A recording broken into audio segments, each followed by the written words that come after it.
Ọ dị mma nnọọ n'ihe mmemme Good Morning Anambra nke tata bụ ụbọchị Wednesday bụrụ ụbọchị anyị ji akwalite asụsụ na omenala anyị bụ ndị Igbo. Anyị abịakwa ọzọ anyị ji ọkpụrụkpụ okwu gbasara onye ọbụla wee bịa ihe gbasara alụmdi na nwunye maka na ọ dị ka onwezi ka o si adagharị kịta anyị na-afụzi ihe anyị ekwesịrị ịfụ na-anụ ihe anyị ekwesịrị ịnụ o wee bụrụ ya na ọ dịka gasị na a na-achọzi imebi ya bụ ihe dịkarịcha mkpa na ndụ mmadụ. Anyị wee bịa n'ụtụtụ a anyị nwere ndị ọbịa sonyela anyị ka anyị wee tinye ọnụ na ọkpụrụkpụ okwu a. Anyị nwere Praise Moneke anyị na-anabata gị na-asị gị nnọọ rinne n'ihe mmemme Good Morning Anambra nke taa. Deme ndị be anyị ndewo. Anyị nwekwazịrị Reverend Mark Chuks Francis daalụ rinne maka oge gị. Ndị Igbo ana m ekene unu. Na nke tata ihe anyị ji wee bịa bụ alụmdi na nwunye. Ọ dị mma di na nwunye izonari onwe ha akụ na ụba. Ọ dị mma di na nwunye izonari onwe ha akụ na ụba. Reverend Mark Chuks ka m bido n'ebe nọ maka na o nwere akụkụ akwụkwọ nsọ si na ha na-agbọgba ọtọ and na ifele ada eme ha. That's why the two were naked and we are not ashamed. I nwere ike ịkọwala anyị mpụtara ya bụ okwu. Yes, ife na-emebi ịka mana ọ mmadụ ga-edozikwa ife anwa na-emebi maka na ikike Chineke nyere anyị bụ ife na-emebi anyị tinye anya n'ime ya anyị achọọla ya solution ọ bụrụ ndị oyibo ibe ịkọwa kịta dị na Genesis chapter 2 ọ bụ na agụbịa from verse 29 wee luo 25 Bible kọwa na Chineke mee ka Adam larụla ka ọ na-alarụ si n'akụkụ ya weta ihe o ji weke nwanyị mana nke tọkanarị mbụ na mgbe Chineke prezentlụ Adam Eve o tie ọsị this is now the bone of my bones and flesh of my flesh. Aga m akpụ ya nwanyị maka na esi na arụ m wee wefute ya. Then nke ịkọwa na bụ verse 25 si na fana abụọ wee gbaa ọtọ mana ivele mere ọfa onye adịrọ ready onye na-ezu ive ayara emenwe ife dị na marriage onye na-aghọ ayara emenwe ife dị na aghụghọ ayara emenwe ife dị na marriage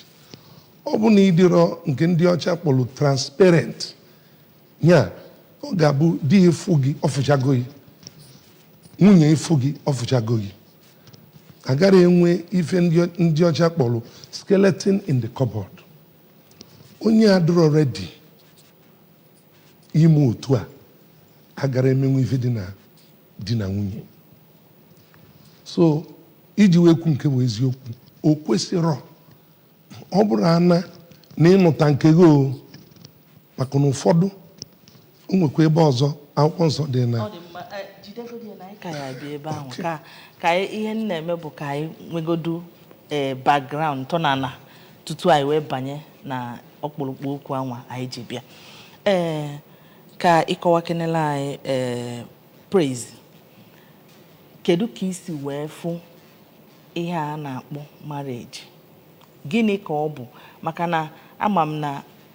ọ dị ka ihe bụ si n'aka fere aka nne gị mụrụ gị nne gị nụrụ di mụta gị ime nụkwa di mụta nwa gị anụkwa di ọ na-aga otu ahụ kedu ka isi wee fụ ya bụ ihe a na-akpọ ọnụnụ di na nwunye? N'eziokwu ibe a na-eku ọnụnụ di na nwunye bụ mgbe nwoke fụtara n'ezinụlọ tozuo etozu ịnụ nwanyị wee jee wụta onye ọ ya anụnụ wee dulu nya bụ nwaanyị mechie ibe niile kwesịrị ime n'isi nwaanyị wee nụbụ ya meele ndị nna meele ndị nne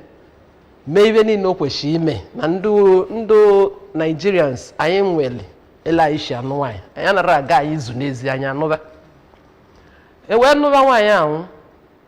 ebulu na obu ụlọ ọnya bụ di na nwunye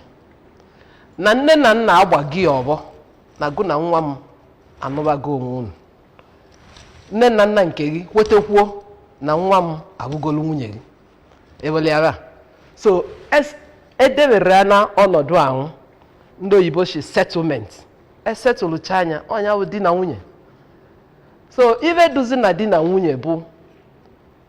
ibe elu unu nwa shi wee chọọ ezinụlọ unu ezinụlọ enwere usoro iche and let me just come in English. No marriage has perfection. Enwe imperfections in marriage because mmadụ na-abụọ bịakwutela onwebe wee nụba onwebe ya na-amụ onwebe ahụ onye ya na-ene onye anya ka ya machali ya mma onye ya na-ene onye anya ka ya machali ya mma mana in an area where una study onwe unu you see that na enwe ike machi enwene compatibility and anụgo sometimes ọ na-eme ashi na anụgo and because na anụgo nwaanyị ahụ fụtazịa onwe ike odebe aka na nwere onye dụka ya mana ịmazi ntọna na ezinụlọ ịbata na ya a na-enwe foundation of a family. A family dị very caring to themselves. Ike dị na bidolu with nothing.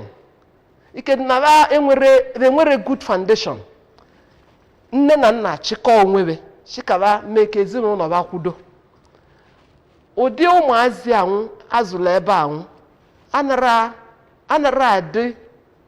ọ nara adị mve idufuwe n'aka nnebe ma ọ bụ n'aka nnaba maka o nwere ọgbụgba ndụ dị n'etiti ibe nne na nna kụzigolube before wee banye into marriage. So ọgbụgba ndụ anwa bụ foundation. Ọnya bụ ibe anyị aga nwaanyị bata one anya malele ezinụlọ ọ batala shi eme nwoke bịa kwuo ọ bụtara ibe ụfọdụ ọ na-achị na ọ dịkwa nke ibe oshi from ezinụlọ nwaanyị ashinia ka nshiele wee gbazie nye ụfọdụ a na-aga chọọ ịgbazinye bụ ibe ọ dịka ya shi na ibe na-agasa mgbe ụfọdụ ọ na-eni dị ka agbazie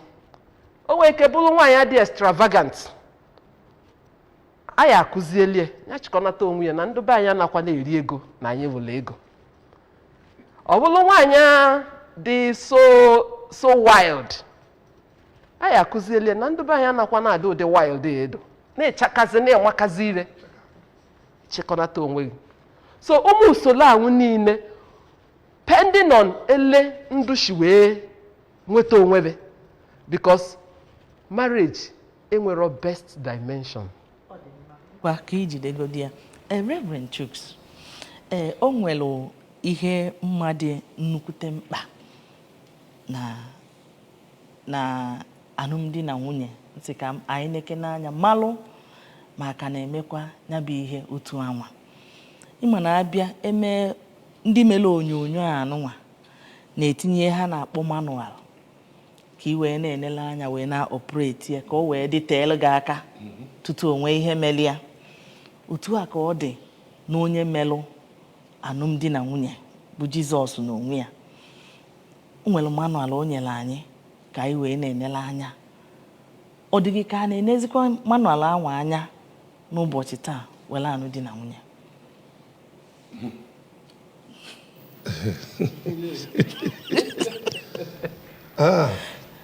Chineke meela anyị ebele maka na ọkọta iwe anyị asago. And that brings me to, because here my sister nọ na-ekwu the more like ntọnala foundation. Kedu ntọnala eji wee bido iwe? Onye nwa ka anyị ka ji aka enwe usoro even in one usulu. If you want to get result, you get so that usulu, just like you said, manual. Okwanetu akesi emia. Amamu mbaye na kwado umu marriage a mgbe nọ na school. Anyị na-ejeche ma seminars. Ụdị seminar nwa na-azị ma afia these days. If you go there for not just a few people ndị na-engage in a seminar. Akwụkwọ edela akwụkwọ eji m Ruban yesterday. Ego m akwụkwọ worth over 36,000. Ọ bụrụ maka gịnị, some of them bụ on marriage a. Maka na ị na-aga n'ife ndị na-alụ ọrụ oyibo alụkata sị na enwe refresher course. Ọ bụrụ ya etinye onye ọbụla ngwa jekwe ka ịmụta mụọ ka ị wee dịkwa strong n'ihe ị na-eme. Etu akwa dịkwa marriage. Ọ bụ na anyị ga-sustain ife dị na marriage, anyị ga na-eje ife a na-akpọ refresher course. Ụfọdụ refresher course nwere ike ọ gara abụ na ịgụ akwụkwọ, enwere ike ọ bụla imiti ndị okenye ọ ndị burugo ụzọ wee gaa na njem anwa anakata ijekwulufa nata ndụmọdụ, enye gị ntụziaka etu esi eme ihe. Ọnwe ihe gbanwejughị anya ọ bụ na ịmara etu ị ga-esi wee si ya. There are people you can look up to. There are people you can go to. Enyekwa ya ndụmọdụ si lekwe ya n'isigo na line pụba come back. And nke na-ewute mbụ social media. Negodu one of those things mfu na somebody post. Ka ịma na ọnya bụ ihe eji wee wepụta isiokwu a. Maka na anyị na-anya n'izu ụka gara aga ọ na-afịa afịa n'azụ azụ. Ọnya ka m ji onwe ihe ngwa gị tutu anyị bịa na nsị gị na ihe emebichagokwa maka na abịazi ịma ụfọdụ oge ọ na-abụ nje na social media fụ ihe post ebe m na-ejekere bụ na ihe ndị mmadụ kwugasị dị n'okpuru ya. Ibezie na-agụ ihe anwa ndị mmadụ kwuru ọ dị 100 98 ma 95 amara ihe a na-akọ. Ụfọdụ ya ị na-ajụ onwe gị ọngụnwa bụzi onye ji aka ekpe wele emenya bụ ihe. So o wee bụrụ ya bụ ihe melụ na social media ọnya bụ anyị ji wepụta isiokwu a. Ka m bịa n'ebe ị nọ praise biko, kedu otu di na nwunye kwesịrị isi wee na-anọ gbasatalụ n'ihe akụ na ụba maọbụ ihe nwere enwe na ezinụlọ ka ezinụlọ wee siwanye ike ma dịwanyekwa mma otu o si kwesị ịdị? Nke bụ eziokwu bụ na akpatụrụ m aka na ntọna na ezinụlọ. Ntọna na-anwụ bụkwa ọjị mgbọlọgwụ ọjị chi ibe niile ọjị pa n'isi. Ịghọtago? Because na ọ bụ na abata n'ezinụlọ, ọ bụ na nwoke nwere nghọta ebe nwunye ya nọ, nwunye ya nwee nghọta ebe ya na onwe ya nọ, o nwere ibe ya adabu. Mana ibe na-eme ebe a bụ na ụmụ nwaanyị anaghịzi enwecha nrube isi n'ezinụlọ because of ele Aisha aga nwaanyị na-akpata, nwoke na-akpata. O nwezi ike nke nwoke chịkọnata onwe ya, nke nwaanyị chịkọnata onwe ya. Mana ọ bụrụ na mgbọrọgwụ na ba na onwebe na ba wefutela obu ezinụlọ, o kwesịrị inwe ibe anyị ezo. O kwesịrị ka enwe ibe anyị ezo ma ọ bụrụ na ba kwekọrịtara. Because o kwere m ghọta na nwoke na-ebu ụzọ achọji nwaanyị ọ ya anụ. Ibe nwoke na-emekwe bụ ọ bịazi achọta nwaanyị anwụ ọ ya anụ, nwaanyị anwụ bịa nekwata ibe niile o nwere ma ọ bụ na onwego ma ndụ ya. Because ibe ji ya ekwukwu ma ndụ ya anwụ bụ na nri a na-eshi ya na-eri ọrụ nwaanyị na-eshi ya bụ ibe. Mbọchị ọ chọrọ ka o rie vegetable o rie, mbọchị ọ decide nọọsụ akpụ ka anyị eribe n'ụlọ eribie. Ama m ịghọta igwe ọchịgị na ya n'ike adụrụ ya ji ete nke ọzọ. Mana ọ bụ na nghọta anwụ na ọkwanụ nwoke nụnwa bụ onye bịa dulu m wee debe n'ụlọ nye m ugwu a na-enye nwaanyị maka na nwaanyị anụọ di o nwere ugwu ọpa ịkpatagodi ego asị nwaanyị mana ị nara anụ di ugwu anara adịchi ya mkparị ya na-erike na ya mana nwaanyị anụọ di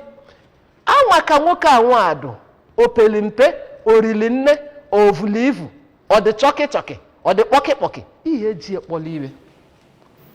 andị nwoke wefụtekwala onwe ya n'ezinụlọ ya enwe obi ịkọwalụ nwunye ya na nna ibe ya nwere na nna ele ọdụ na nna ele ọdụ andị iwochi ya akọwalụ gị bụkwa omume idebe elie because idebelie omume na ịpụ obube nna gị wee bịa be di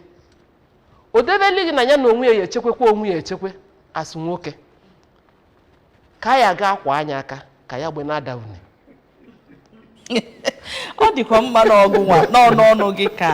ka ya bụ okwu si wee rere Mark ị na ha eti thank you ihe agwakwa anyị nke gị ma olu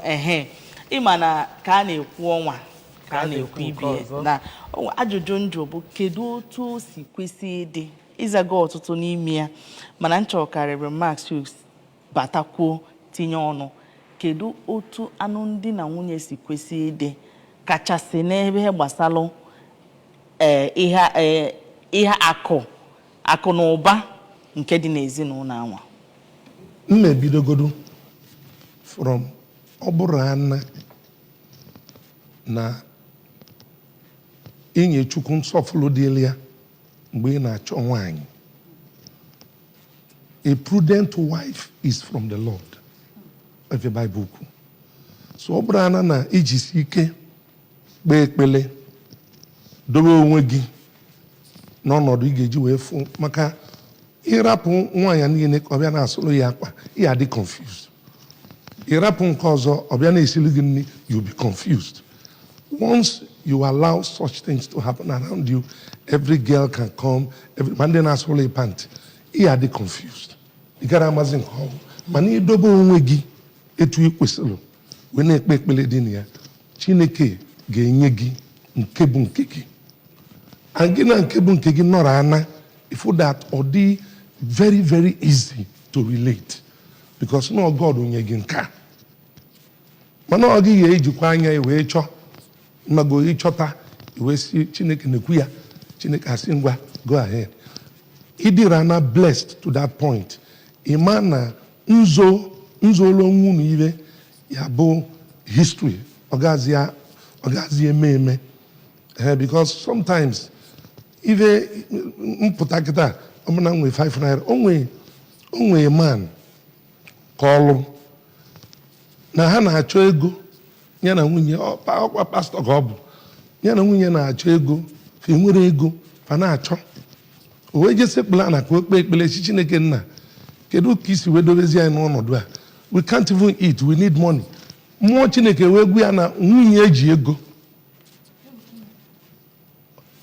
ọsị mba ọkwa na ekwensu na-achọ ka o tikọ isi mụ na nwunye m na ọ bụrụ Chukwu na-ekwu okwu a na ekwensu I bind you mechi ibe niile. That voice can be very strong. O wee sị ka ezi ka nwunye m si wee jide ego mụ na ya n'ọlụ n'ụlọ ebe a na-achọ dị ego. Mmụọ Chineke wee gwazi ya jee ebe dị etu ebe a ka o zoro ego awa. Nwoke wee jekwanụ maka without ọdụrụ too sure jelu ebe a na-afụ ego. O wee kpọọ nwunye wee sị ka ezi mgbe o ji wee sebezi elu na mụ na gị ịnọ isolu wee na-achọ ego solu m nọ, in fact ịdịkwu even more zealous about it. Ma iji ego ka ebe dobezi na ọnọdụ a ọmụghelibezi ya ịmago usoro okwu mana at least onye a learn lesson. Yes, nwoke ji nghọta, yes. Maka ọ bụ na ọ bụrụ ya ọ ihe na-ese okwu ka ọ bụ ka ga mụ na gị si achọ ego isoro m nọ na kedu ebe ego adị kedu ma iji ego. So na mmadụ na-abụ nwetara na nghọta just like you pointed out, onye aghọta di ya aghọta nwunye. O nwekwu nke menụ o nwere nwaanyị a somebody gwa m ọ pụta etu a o jee na-analụ ego mami ya amara mmụọ penshọn ọ nata ego anwa o jidi ezo mami ya bi onye nke o yara agwa die mana before then die nwete 10 naira o si anekwe nkwa 10 naira bụ ife dị m n'aka o nwete 15 naira o si anekwe nkwa 15 naira ka m nwete until one day we chọpụta na ya nwe na-ezo nke ezo o wee kpọkwa ya wee sị ya kedụzi ụdị alụmanụ ị na-alụzi ha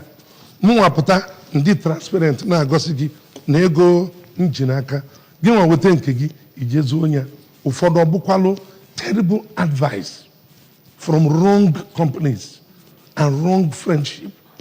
because ụfọdụ ịba na relationship you have to be very careful ụdị ndị gị na afa na-ayị ụdị ndị ị na-ege ntị ụdị Nigerian movie na watch because I'm sorry to say this too some Nigerian movies are corrupt to go so many marriages. I'm sorry to say that with all due respect to ndị na-eme movies I'm not trying to clamp down on them. Mano apụtazi ya you can't learn anything. Ọ bụzi ije na nke dibịa nwaanyị achọ ka anya na di ya n'ọfụma ojebe nke dibịa and all that. So ọ bụrụ ife dị mma Bible sị na afa na abụọ gbara ọtọ ife na-emere ọfa ka ezi ka o si wee bụ olu n'ego ọkwanụ dis adage ndị mmadụ na-ekwu na okwu baa n'ego usebe so o kwesị na fa na abụọ ga-enwe that understanding ma that nzuolu gị izolu we can't go forward, we can't do anything meaningful in the family. Ọ bụ na kịta ka ịmalite isonyela anyị nọ n'ihe mmemme Good Morning Anambra ebe anyị na-enebanye anya n'isiokwu alụmdi na nwunye ọdịmma di na nwunye izonarị onwe ha akụ na ụba ha. Nke a bụ isiokwu anyị ji bịa unu ma ka o si na-ada ada na social media gbasara onye were ego niile onwe tinye n'aka nne ya. Ọ dị mma a na-ekwu okwu social media o nwere onye ji eme ejije obele ejije nke a jos ka ntụnye ihe a o mere obele ejije mbụ ndị a na-eme skit comedy o wee welezie ego niile nyezie mami ọ sizie mami ya ka onye ego nwaanyị si ya gịnị na ọ chekwa na ọ na-anwụ n'ọnwụwago na ya ka o ji wee wele ego niile nye na-enweghị ego adụọzi na ewegole ego ifụri nwaanyị echenjigo moto chenji akwa mami ya ego oski arụ ọdịkwa mami ya o si na ọrụ ejiji ka na nke o si na o were ego niile na-enye na-eche na ọnwụ ka ọ na-anwụ ya wee were n'ego wee n'ihelegoli ụlọ dị na Banana Island nwaanyị nke ọ jọgburu onwe ya daziere na fenti ebe ahụ wee bụrụ okwu bụrụ inu ya bụ ihe gbasara izonarị akụ na ụba anyị na-ene anya. Kedu ihe nwere ike ime asị na mmadụ bido zonaribe onye ya na ya kpọrọ onwe ha it's not flesh of my flesh na bone of my bone na a ga-akpọ ya nwunye m. Kedu ihe nwere ike imezi ma wee bido wee zonariba ka anyị bịa n'ebe ị nọ Praise? Mago na ebe dụkwanụ na ọnụnụ di na nwunye bụ na aka batacha onwe ka esi wee bido mana ibe ya akpata na nwoke ma ọ bụ nwaanyị ya na-ezoneri ibe na-abụkarịkwani enweghịzi ntụkwasị obi. O nwere ike bụ na izizi o dutere gị asị nwaanyị na o nwere ntụkwasị obi na ọkwaneghị ibe niile ya nwere one anya na agwa ị na-akpa bụ na ya were ụdị ntụkwasị obi wee gara na ya anwụ n'oge ya lụrụ elu. Nwekwuo nke nwaanyị because mụ na ndị mmadụ na-akarịrị nne o nwego onye mmalị gbara ana na di ya mara na ọ gbara ana nwee nke mmalị gbara ana lụrido ụlọ lụcha na nnekwu ebe na Lagos ebe babụ lụtatad wee bugide ebe a nwụọ olu obu mbọchị ọchị die na ya akwafukwana n'ụlọ ka na nwe ebe ya chọtara ụlọ ya weta 100,000 ka ya tie 300,000 ka ejekwaje die nenele weta nya bụ ego ewee kwaje n'ụlọ akwajezie n'ụlọ anwụ ọ mara na nwunye ya nwe ụlọ vaso lieutenant na-akwụ ụgwọ ụlọ kwụgide ụlọ because ọlọ ya na-ana n'ego ụgwọ ụlọ kwụgide ụlọ kwụọ ya for 6 years the day nwoke nọzi n'ọnụ owu onye kpọlịa mkpa wee bịakwutie wee kọwalịa shana ịmakwa na ụlọ unu bụ na ya na nwunye gị nwunye the day a kọwalụ nwoke ahụ ive ahụ the man fainted no admission ya nwaanyị ọ na-ata na-avụ n'obu na-ata na-avụ kpụ ya anya nwaanyị amalụ na o nwere ka ọrịa onye eto obi ọchịa ya weta ego aka nni kwa aka ekpe akwa aka nni. That's why nji wee na-ebelieve keri and ana m agwa ya ndị mmadụ there is no perfect marriage. Onye na-anagide onye a na-anagide onye. Nwaanyị amela ụdị ibe ahụ ọ bụrụ na nwoke ghọtara onwe ya n'oge ọ rashi na ozonorive onwe ya nwaanyị ịmakwulu m ego niile ọ nachakọlụ n'izizi ọ na-akwara akwara ego nwoke oso n'ego eji wee gbaa nwoke amara eziokwu na ụfọdụ ya shi na akụ na ụba ya na ụmụ ya ya na nwunye ya na nke mana ibe ọbụla izolo ezo gosi na ị nwere ntụkwasị obi ebe onye anwa nọ. Mana ka mbata kene ịma o nwere ihe ekwubula ebe amara ma ọ gị kwuru ya ka ọ gụnwa kwuru ya na o nwere ike ọ bụ na onye na mmadụ nụta nwaanyị dị extravagant. Amara mma nwoke ọ bụ na ma ọ bụ na nwoke dị extravagant ma ọ na nwaanyị dị extravagant onye nke ọzọ bụrụ onye na-achịkọta o nwere ike onye nke na-achịkọta ezo onye ka ọ ghara ịghasachi ya n'ofu nghasa nke anwa a ga-akpụ ya izonarị akụ na ụba. Nke ahụ bụ nkwekọrịta ka eji eme ya. A ga-ekwekọrịta ebe ịma na ọfụ ya na ọ ya ewekwara ego ihe rezo bikos na iri jide ya ezo bụ na ọ bụla ezinụlọ nwere ntụkwasị obi n'ebe ibere nọ nwere ike shiri na salari anyị ị na-anakwa 200,000 nwa na-ana 300 ịghọtago kwa ọnwa na anyị ewofu 100,000 anyị ekwekọrịta gị ewofuda 100,000 ọ bụrụ na ezoli ezo ishigodi m wofute nju na mayara wofute nke ahụ abụrụ ozuzo maka na ibe anyị kwekọrịtara. That's why Bible ji wee shi na nwaanyị na nwoke ahụ gba ọtọ mini na onwere ibe a na-ezolu ibebe kwesịrị ka onwe ibe ị na-ezolu di kwesịrị ka onwe nke ị na-ezolu nwunye gị. Nwaanyị dị extravagant gụ nwa bụ nke nwoke ya eji wisdom wee chịkọnata ya. Ụfọdụ ụmụ nwaanyị a na-akwa na-emie n'ụdị kaba wee megbuo ohu ụfọdụ ụmụ nwoke a na-akwa emie n'ụdị kaba wee megbuo ohu just like nke na-etrend na social media na nwatakịrị pala ego niile pịa nne nya ka m ji wee bido okwu with mgbọrọgwụ the unity enwebulu before ịbata the foundation enwebu before ịbata ele nnọrọ anụnwa na-awa ngụlụ na struggle na-ata abụbụ na-eme ihe niile ka ụmụazị m baa ulu ịghọta na-achịkọba nke niile ekpele na-ekpie nke niile fasting na-emie nke niile ka ngwụ ya okwu na-agwụ ya nsụgide ihe niile asị nne m wee dute nwa m ahụ wee kọwalị ya na ọ dịkwana ka ị na-erike ego ka isiele wee mee ka ị wee na-enwe ego anyị na-emie ewee dubete nwaanyị ọ doziele nwaanyị iwetu onwe ya mmalị ka o shi ya nafụ ya bụ ibe n'aka nne di ya wit uche ịmalị ka ishi ya edegide nne di gị ka ishi ya emegide nne di gị ahụ ka ishi ya edubegetie o jiri aka ya gwa gị na nnekwe na ụdị nwa ya mụrụ na nnekwe ka o shi eme na nnekwe ibe ya na-echekwelie na akụnụba niile nwekwana nke gụ na ya na-abụ mana wee na ịpatala obube nna gị be di gị na-akọwalụ di gị na ị na-ana 200 million ma ya na onwe ya na-ana 10,000 naira iplesi onwe gị like that nwoke maala ihe ya na-ejikwa onwe ya ọ ya na-ejikwa onwe ya maka ada ọ dị mma anyị nke a bụ ihe kpatara eji wee na-ezonarị ihe mana ọ dị ka anyị ga-agbatu dị m nwantịntị oge ka anyị jee wetala unu otu ndị mmadụ si wee fụ nya bụ isiokwu na otu ha si wee tụnye otu nke ha biko apụkwana anyị na-alọghachi.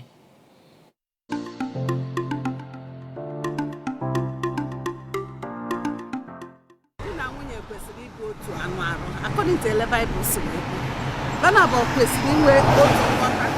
ka Banabo nwee otu nghọta na-atụrụta alụ mana mgbe aghụghọ jitebe anya ịma na o nweele nwoke si jebe ije aghụghọ ọ na nwaanyị si jebe ije aghụghọ onye na-eweta nsogbu n'etiti di na nwunye. Oke, o nwere ndụmọdụ ị na-enye ndị ọgbara ọfụrụ na-achọkwa ịbanye na ọnụnụ di na nwunye? Ndụmọdụ na-enye bụ na onye ọbụla befe ebe abe nwoke ihe addition love ya maka na love ahụ na-ewetagodo udo ịlọvụ onye ahụ iru ogodi a na-abụ ewere otu okwu unu ewere onwe unu na-agwa onwe unu eziokwu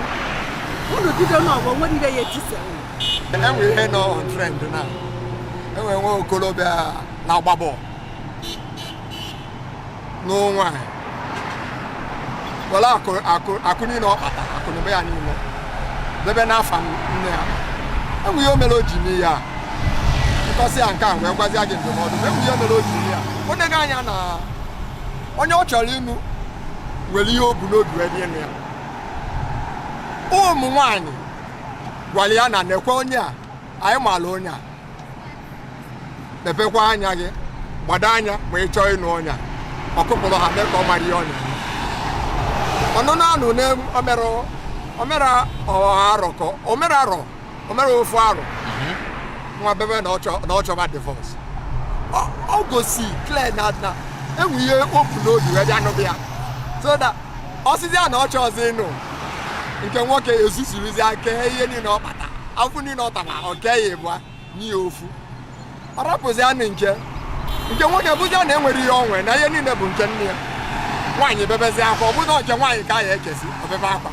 ifere ya n'ihe nzuzu ya ka m ji asị onye ọbụla chọọ ije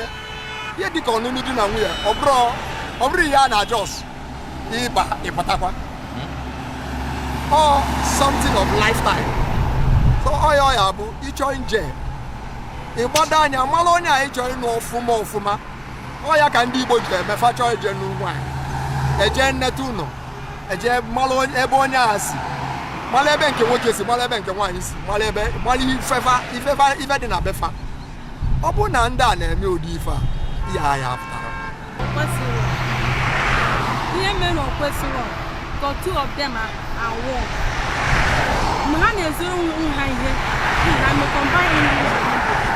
ọ bụla ha na-ezoro onwe ha ihe that means ha abụzi ofu as God said so ọ bụrụ na onwe na-ezoro onwe ha that means that person have something behind he may have a secret in his or her couple either boyfriend or something like that onwe ihe di ya na-ezoro ihe ma na onwe ihe maybe because of the woman onwe character ọ na-display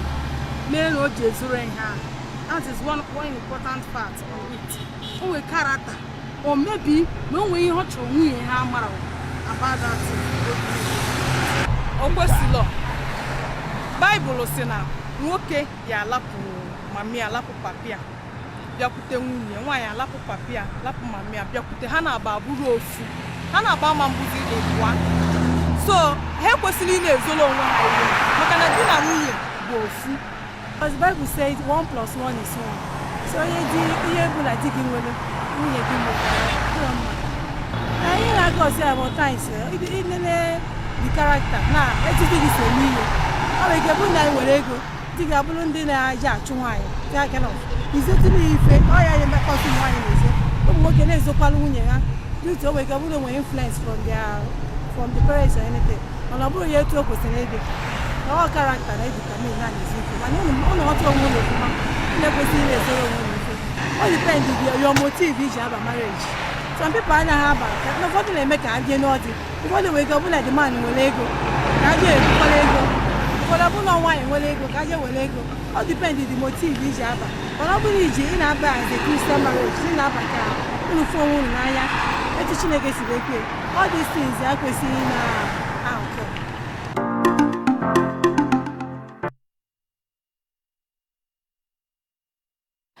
ọ dị mma ya alọghachigo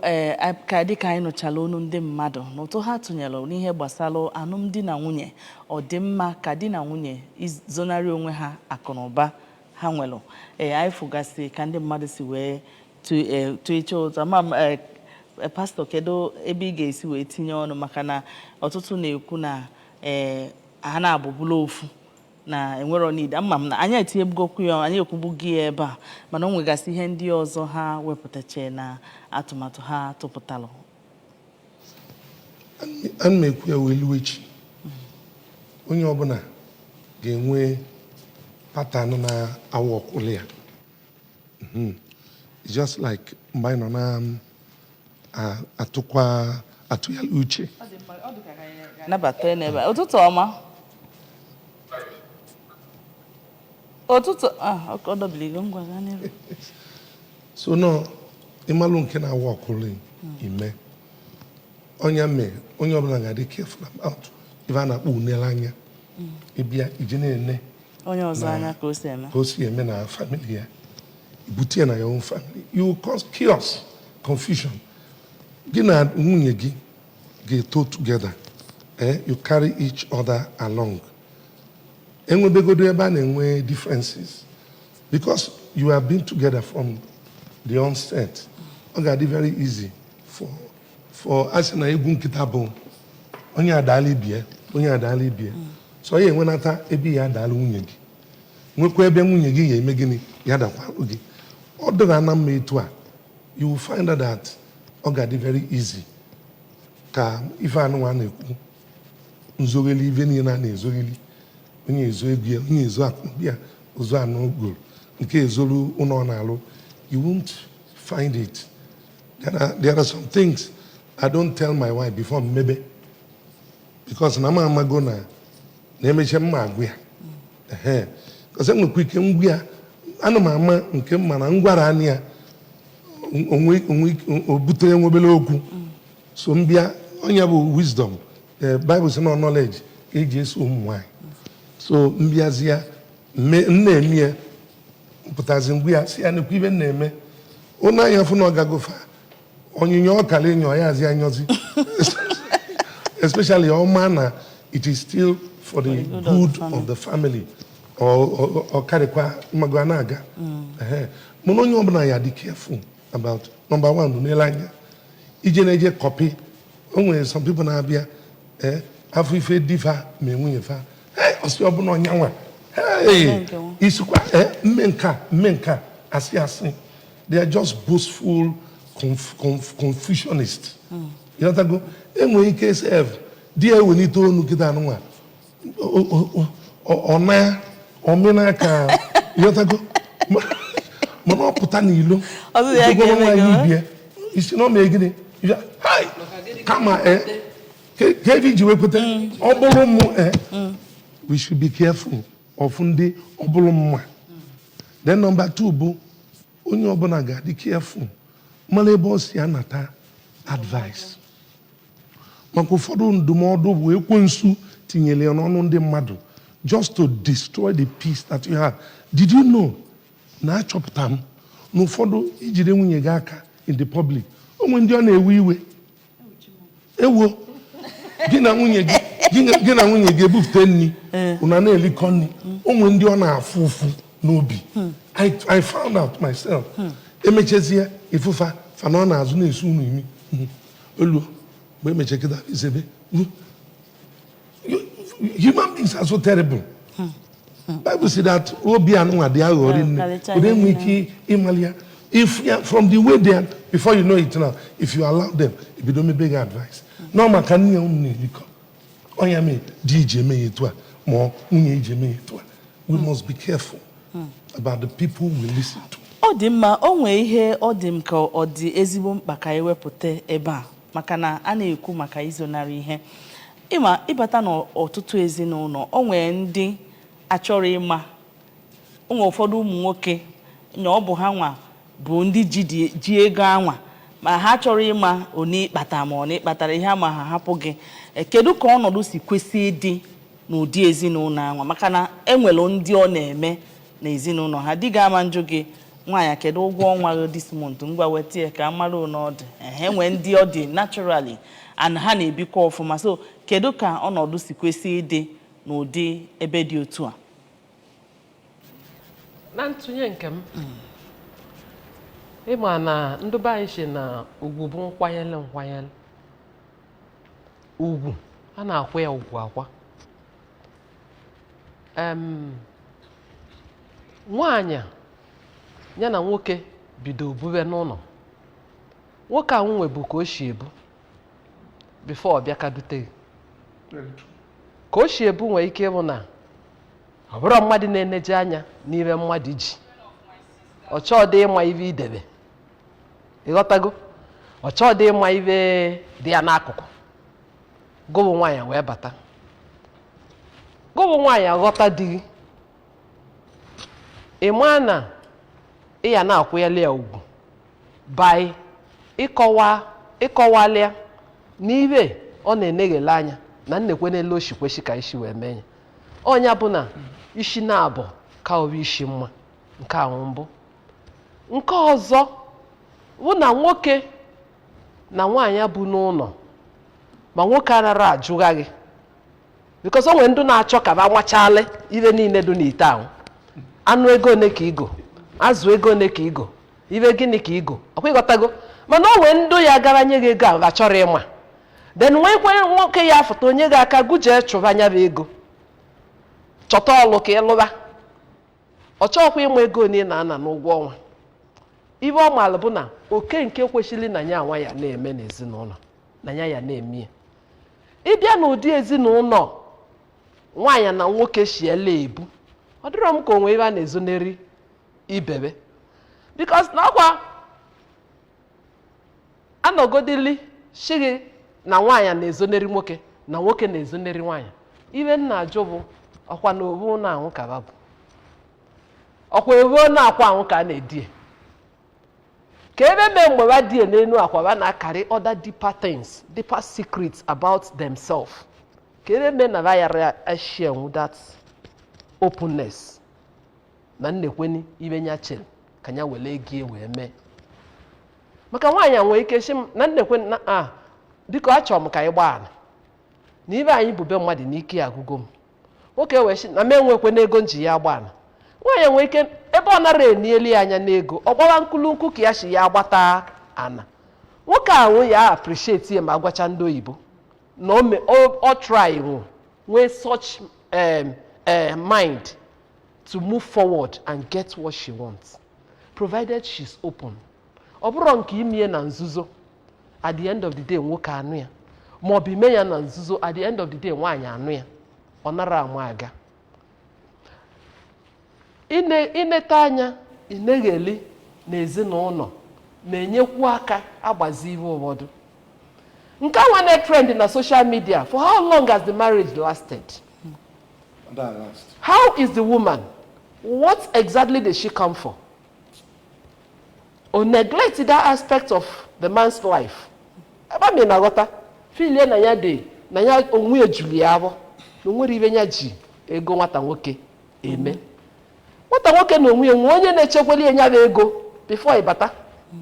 onye ahụ ka na-echekwekwu ya wee bata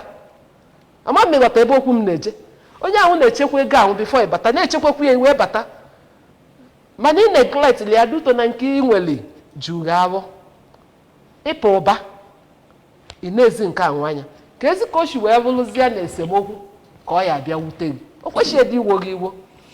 ọ dị mma maka oge anyị o nwere ihe m chọrọ ka anyị nebanye anya maka ụmụ na-eto eto na ịmago otu ha si aghọta akụkọ ụfọdụ gbasara alụmdi na nwunye ma otu ha si ekwu pastọ gị ka nke a ga-abịalụ ihe gbasara ịma akụkọ anwa na-etrend na social media ofu ihe a sị na nwaanyị ji wee sị na ya anụkwazi bụ na o nwetara die ebe ọ na-agba n'ilo o wee sị na ọ nụkwazi nke m nwakwa na atọ nke a nwụọ okwu na nwoke na-agba n'ilo ọbịa bụ nwoke niile anwe nke arara agba n'ilo nke arara agba n'ilo bịa n'ịṅụ iyi okwu afụtara nwoke na-agba n'ilo ọrụ garanti nwaanyị ji ya rapụ ezinụlọ ya okwu arapụta pastọ ngwa gị itinye ọrụ ya bụ maka na ama m na ndị mama anyị ha enwere ọtụtụ ihe ha gabigacha n'akụkụ a mana ha nọgidekwa pichagide anyị wee dị otu anyị dị taa ha bịazie ndị kịta asị ọgbafụ rapụzie nke ka m jọ wee ọya agbapụkwa hapụ ụmụazị kedụzi ya picha ya bụ ụmụazị ka ha bụrụ mmadụ anyị ma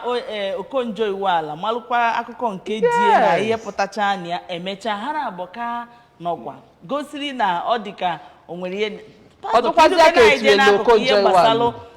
anụkwazi ma nke na-adalụ ndị be onye nwasị na di emere ara nke anya na di emere nke a na ya ama nnozi biko ka itinye eke n'ọnụ na ya bụ ihe maka ụmụaka anyị ndị na-eto eto onwe onye egwuregwu amara mbe m ga-ebido Makana ife dị na marriage bụ the mercy of God bụ ife anyị ya ejide aka wee na-aga. I remember like my mom enufe amaka, that is their own time ọ magburu onwe ya.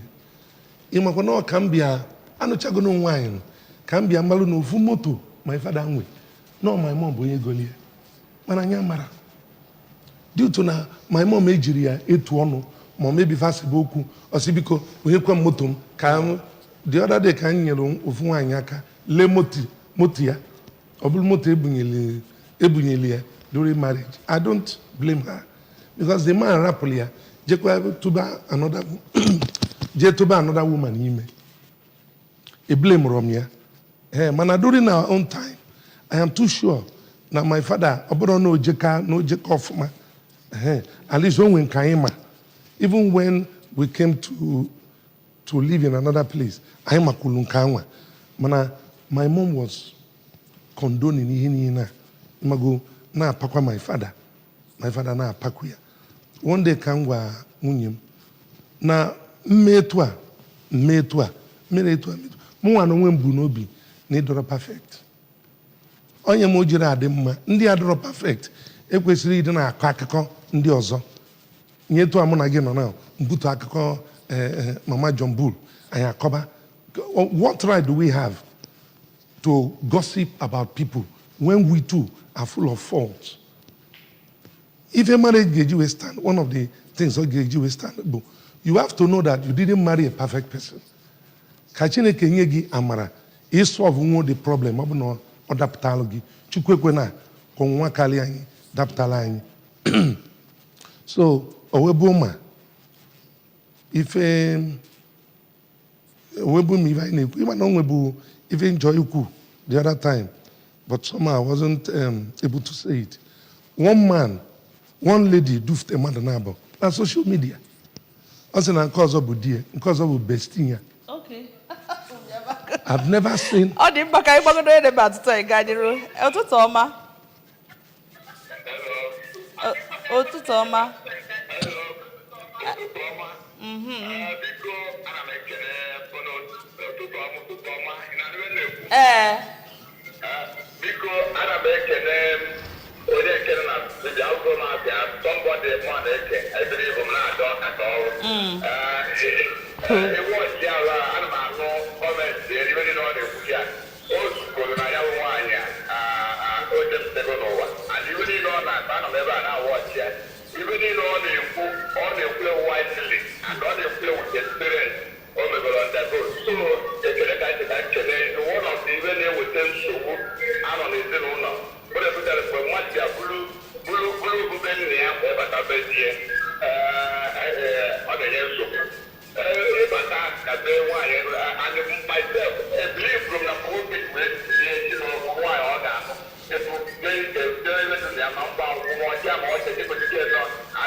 Ogaya dị ọzọkwa na biko ka anyị chekwa nke ụmụazị ụmụazị ka m chọọ itinye ọnụ ịma na social media bụ platform ọkwa ịghọtago anya na-ewofute ibe dị iche iche mana ọgụ nwa ka ọ dị ọla iwere nke ịchọ so ụmụ anyị na-eto eto ọ bụrụkwanị ka ọsabụla akwụshi akpa ọkwa ibe a na-asụ n'Igbo ọ bụrụ ka ọsabụla akwụshi akpọ maka isi na nwoke emeghị nke ka ịgbafụta n'ọbakwa onye ọzọ ahụghị mmalụ nke ọ ya emechi gị bụ nke nwoke isi na nke nwaanyị shiele wee dụ ka emeka esebie echi niile nụtakwa onye ọzọ o nwere ike onye ahụ nwekwe another kind of habit ịyara condole. So I am advising na ụmụazị anyị ya ewetunata aka n'ibe ebe na-enene na social media na ibe a na-akọ na ya ịchịkọnata obughị ọnụ mali nke ịchọ ịbụ mali ọibe Chukwu chọrọ ele Chukwu shi wee debie bụ ezinụlọ na nwatakịrị mụtala nwa zụọ nwa ya zụcha nwa ya kerie nwa ya ọkwa ya bụ ekpere a na-ekpe na African country anyị nwere culture ana m aga na-ekwubie na anyị nwere culture anyị yara emebe culture ndị ọcha anwa nwaanyị ọla n'ụtụtụ mgbede jee faịlụ ya divorce anyị anara emie ụmụazị anyị chịkọnata onwe ọnụ nwee ndidi wele ndidi sobe ụwa ọ dị mma okwu a anyị kwena anyị 30 hours maka na ya bụ okwu a na-atụnye ọ dịka gasị na emetụbeghị aka mana biko anyị ananụ maka na oge anyị adịrị ọzọ enwere ihe ọzọ na-abịanụ anyị wee na-ekene gị n'ụzọ pụrụ iche praise more na-eke daalụrị nne maka oge gị n'ụtụtụ a. Thank you very much. anyị na-ekenekwazi gị Reverend Mark Chuks Francis daalụ maka ịbịa sonyela anyị. Daalụrị nne. N'ebe a ka anyị na-adọbilie alụmdi na nwunye ọdịmma di na nwunye izonarị onwe ha akụ na ụba ha ọ bụ na ị na-esonyela anyị biko rọlụ nke dị mma ka o wee dịrị gị mma maka ọkwa maka ndụ gị. Abụ m na onye nwe Okoye anyị ga-afụ echi. Bye.